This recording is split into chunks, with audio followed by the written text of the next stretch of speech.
Hi friends. Urvashi ఈమె అందచందాలకు care of అడ్రస్గా ఉండేది. ఇంద్రుని సభలోని అప్సరసలలో ఈమె ఒకరు. నరనారాయణుడు బదరి కావనంలో ఘోర తపస్సు చేస్తున్నారు. ఆ తపస్సు చూసి దేవేంద్రుడి వెన్నులో భయం పుట్టింది. తన పదవికి ఎక్కడ ఎసరు పెడతాడో అని అనుకున్నాడు. వెంటనే తపస్సును భగ్నం చేసి రమ్మని రంభ, మేనక, తిలోత్తమలతో పాటు మరికొందరు అందగత్తెలను పంపాడు. అప్పుడు వాళ్ళంతా వెళ్ళి నాట్యాలు చేసి తమ అందచందాలను చూపించి తపస్సును భంగం చేయాలనుకుంటారు. అయితే ఫలితం లేకపోయింది. నరనారాయణుడు వారిని చూసి నవ్వారు. ఆ దేవేంద్రుడు మిమ్మల్ని పంపి తపస్సు భంగం చేయమన్న విషయం నాకు తెలుసు. ఇప్పుడు ఆ దేవేంద్రుడికి ఒక షాక్ ఇస్తాను చూడు అని తన కుడి తొడ మీద అరచేతో చరచాడు.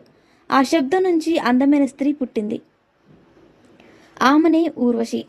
ఆమె అందం చూసి రంభ,